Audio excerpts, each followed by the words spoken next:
Good with y'all boys, your boy JG Reacts, man. Hey, back again, another reaction video. We got another Kevin Garnett most savage moments.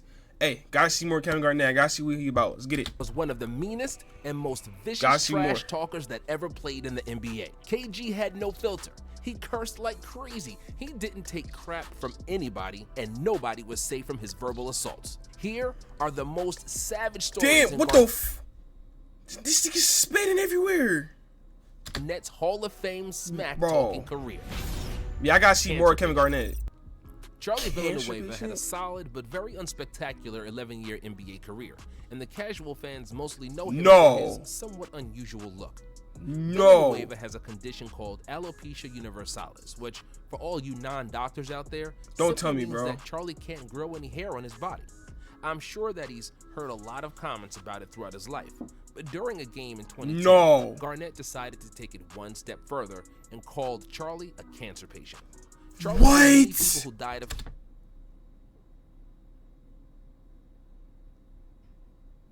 Nah, I got like that's the most craziest shit I ever heard. No. Bro, that might be overly bird. I ain't gonna lie, bro. Cancer, and was pissed that KG was treating it like a joke. He publicly criticized Garnett and his lack of touch, but Kevin defended himself and claimed that he never said the words cancer patient. In his version, he only said that Charlie was cancer to his team and the entire league. What a sweetheart, that KG. Honey Nut Cheerios. No. Carmelo Anthony is now a role player for the Blazers. He's slimmed down, and his offensive diet mostly consists of shooting three-pointers. In 2013, when Melo led the league in scoring, he was strong as a bull, and he mostly operated in the mid-post, where he would use his big posterior to back down opponents. On January 8th, 2013, against the Celtics, Garnett and Melo were fighting in the post throughout the game with a level of physicality you cannot see in the NBA today, even though this wasn't even that long ago. KG got the better of Melo that night, who only shot 6 of 26 from the field, but the game will be remembered mostly for the fight between the two All-Stars. Usually calm and collected, Anthony lost his temper, and he had to be restrained from fighting Garnett, who managed to rile him up like nobody else in his entire career. The rumor has it that KG told Melo that his wife tasted like Honey Nut Cheerios. That's crazy. To which Carmelo completely lost it and told Garnett that he'd be waiting for him by the bus after the game and fight him there. However, their bus rendezvous never happened, and Garnett denied that he ever uttered the words Honey Nut Cheerios to Melo, even though it definitely sounds like something KG would say. Bullied Joakim Noah. Nah, this is crazy, bro. Noah bro. grew up watching the NBA of the 90s, and Kevin Garnett was his favorite player. He had KG's posters, he was wearing his jerseys, and he modeled a lot of his defensive approach and warrior mentality after Kevin. When Noah finally came to the NBA in 2007, he was giddy to share the court with his idol and talk to him for the first time. Yeah, this is crazy. This is crazy. A young Bulls rookie came up to Garnett and mentioned their mutual friend, a coach with whom they both worked out. Garnett gave him a death stare and asked, "Who the F you think you're talking to?" Bro. Noah was stunned and embarrassed. This is crazy right here, bro. This is Joakim Noah idol, bro. For him to say that is like, bro, that's not. Didn't know at the time was that KG disrespected, trash talked, and bullied almost any rookie that came to the league. So Noah, even daring to speak to him, was a big no-no. From that point on, KG became his biggest nemesis, and Noah tried extra hard every time they played against him. Noah actually said that this moment changed his career, and that it made him very intense during games, and that his friendliness was gone. Happy Mother's Day. Tim Duncan was very close to his mother until she sadly passed away one day before his 14th birthday. Timmy actually stayed 4 years in college because of a promise to his mom that he would graduate, which postponed his NBA debut until 1997.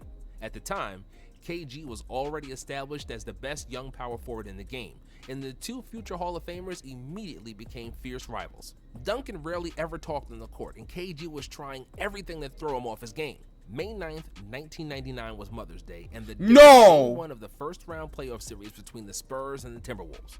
During the game, KG said, "Happy Mother's Day, mother effer," to Timmy. What? Bro.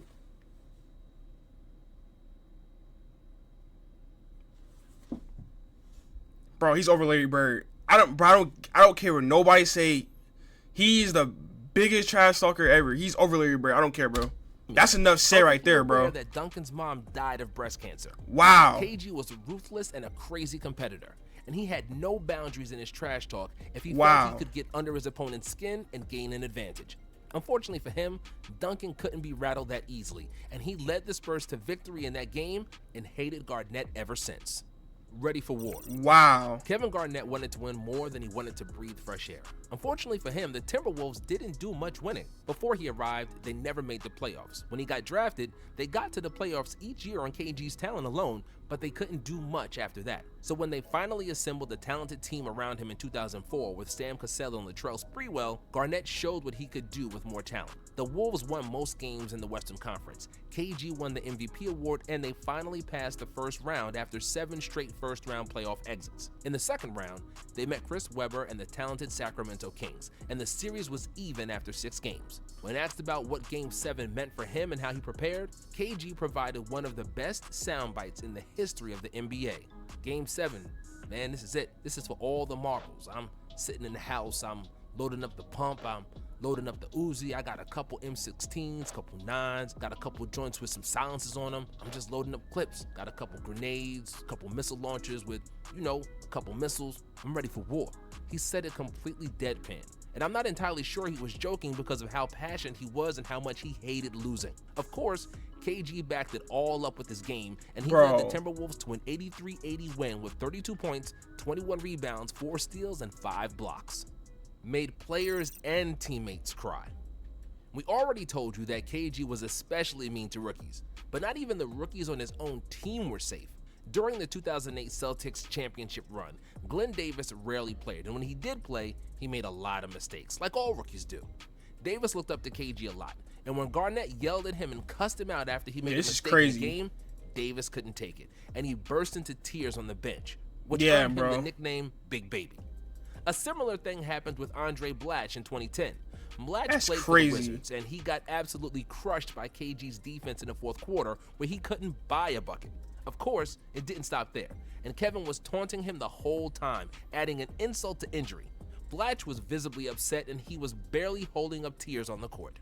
Humbled a young Austin Rivers. Oh yeah, it's crazy Doc too. Rivers coached Kevin Garnett on the Celtics from 2007 until 2013. Austin Rivers, his son, now a 9-year NBA veteran, was sometimes practicing with the Celtics when he was still a high school junior. Austin was a big star in high school, and he was cocky as hell, which is easy to understand for a jock teenager whose father is a former NBA player and a current coach. One day, Austin showed up at Celtics practice, and he played Kendrick Perkins one-on-one. Rivers had beat Perk in the game to 5, with 5 points to Perkins' 0. Brash and talented as he was, he immediately challenged KG next. Austin scored the first bucket, but KG didn't have his shoes tied. Once he tied them, Austin the clinic had started.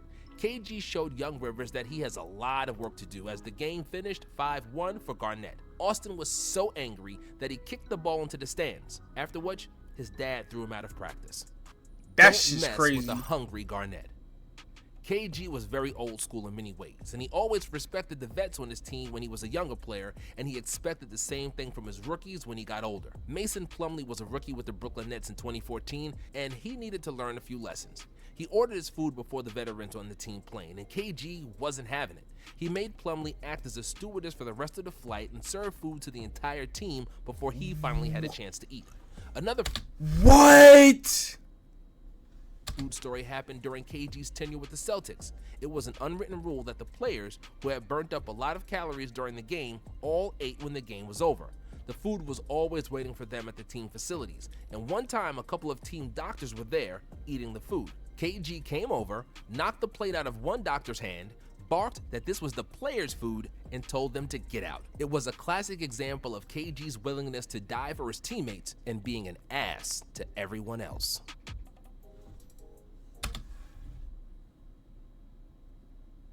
Bro, y'all say Larry Bird was like a trash talker, but nobody talked about Kevin Garnett.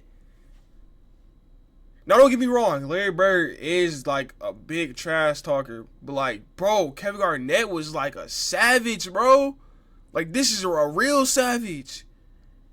Anyways, bro, that's it for that reaction, bro. Let me know in the comments what y'all think, bro. Like, comment, subscribe, bro. We out.